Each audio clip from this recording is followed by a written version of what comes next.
এনেকুৱা এইফালে প্ৰথম সপ্তাহৰ ভিতৰত আহিব বুলি আমি শুনি আছোঁ।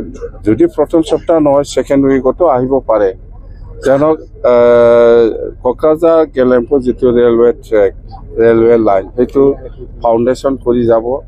তো মোৰ এটাই কিবা যে যেহেতু বহুত বছৰৰ পিছত ভাৰতৰ প্ৰাইম মিনিষ্টাৰ নৰেন্দ্ৰ মোদী ডাঙৰীয়া আহি আছে, আমি BTCৰ কাৰণে কিবা এটা ভাল পেকেজ আমাক কাৰণে যাতে দি যায় তাৰ কাৰণে মই অনুৰোধ কৰিম।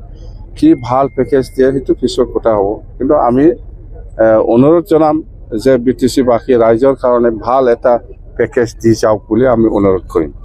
নিৰ্বাচন আহি আছে, সকলোৱে শুনি আছে, কেতিয়া হ'ব সেইটো আজিলৈকে ডিক্লেয়াৰ হোৱা নাই। কিন্তু আমাৰ BPF দল হিচাপে অহা 25 তাৰিখৰ পৰা এই ফেব্ৰুৱাৰী মাহৰ 25 তাৰিখৰ পৰা ডিষ্ট্ৰিক্ট ৱাইজ আমি মাছ ৰেলী লৈছোঁ। এই মাছ গেডাৰিং প্ৰগ্ৰাম লৈছোঁ দলৰ পৰা।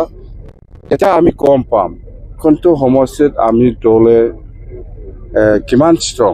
যেনিবা গোসাইগাঁও সাব ডিভিজন হিচাপে আমি একবাৰ ৰেলী কৰিব 25 তাৰিখত, ইয়াৰ পিছত পৰ্বতজৰাত কৰিব, ইয়াৰ পিছত কোকৰাঝাৰ কৰিব, ইয়াৰ পিছত খাজলগাঁও, বিজনী, এনেকুৱা 10টা জিলা হিচাপে আমি একদিন সময় লৈ পেলাই মাছ গেডাৰিং কৰি ৰেলী কৰিব বিচাৰিছে। তেতিয়াই মই গম পাম যে কোনটো সমষ্টিত BPFে জিকিব পৰা অৱস্থাত আছে।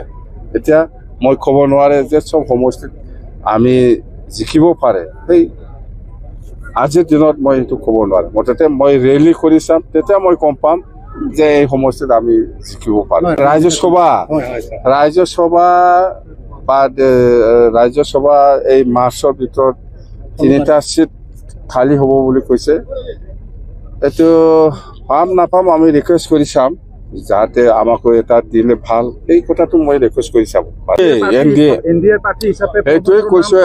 নাই NDA 101টা পাৰ্টি আছে, অল ইণ্ডিয়া হিচাপ নাই, বহুত NDA পাৰ্টনাৰ।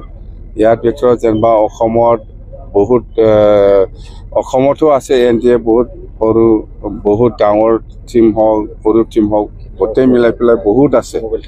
তো ইয়াৰ ভিতৰত ৰাজ্যসভা MP টো আমি পাম না কোনোবাই পাব, এতিয়া সেইটো লৈ মই চিৰিয়াছ নহয়।